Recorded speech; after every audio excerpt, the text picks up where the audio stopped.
Good morning, everyone. How are we doing? Thank you for inviting me to join you today, and thank you, President Rolando, for that warm introduction.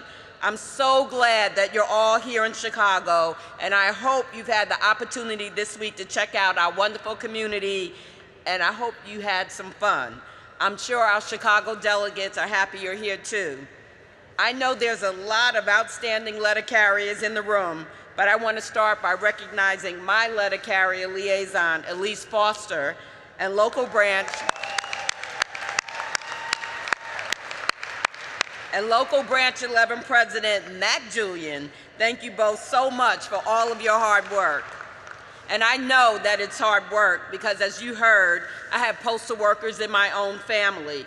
A special shout out to postal workers from New York, because that's where my family worked. My mother retired from the New York Postal Service, and my brother works for the Postal Service in New York right now. I say my mother's in postal heaven, if that's a possibility, I don't know. But no matter the weather, the busy holiday seasons, and even a global pandemic, letter carriers keep working to ensure that everyone gets their mail. So please give yourselves a round of applause for what you had to deal with and how you've delivered for us.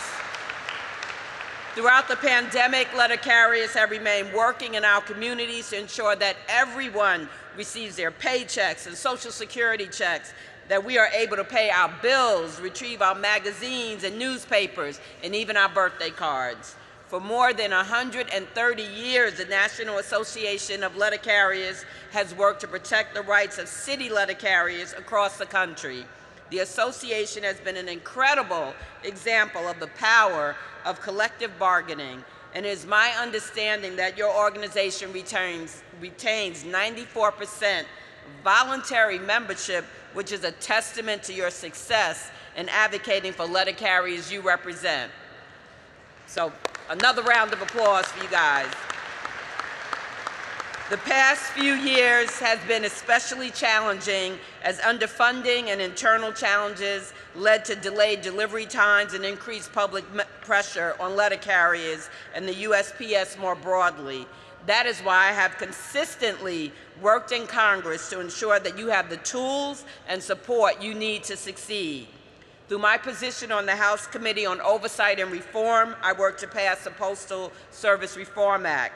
This important piece of legislation will undo burdensome financial requirements, save the Postal Service billions of dollars to help prevent future cuts that harm service, and ensure that this public institution is accountable and transparent to the American people. And I guess you guys know this, but I'm not sure, but of all the government agencies, you are the most popular. We know in Congress you're probably the least popular, but you are the most popular. We also codified 6-day mail and package delivery into law, ensuring that American people are able to rely on the Postal Service for the mail and other goods they need to receive at home. This is progress that has been a long time coming, and I know that many of you and your fellow letter carriers deserve a pat on the back for advocating for these priorities for so long. I am confident that this won't be our last cause for celebration. There is still more work to do to protect the vital services of the USPS. We should continue innovating how we use the USPS network to provide delivery services, expand partnerships, and do everything we can to keep our letter carriers' workload manageable. We want to do everything we can to avoid cuts to service. For our small businesses especially, the USPS is a lifeline. USPS is more affordable, more reliable, and can reach more areas than private delivery companies. We must continue fighting to protect the precious health care and retirement benefits of letter carriers and postal workers. My brother reminds me he's going to be retiring, so he wants to make sure those benefits are in place. These are some of the hardest working federal employees. We made a promise to repay them for that work with these benefits, and we need to keep these benefits attractive to continue recruiting quality employees. This year, I've collaborated with the rest of the Illinois delegation to stand up for your workplace rights, safety, and resources. No matter the challenges of the next 2 years, you can trust that I'm working for you.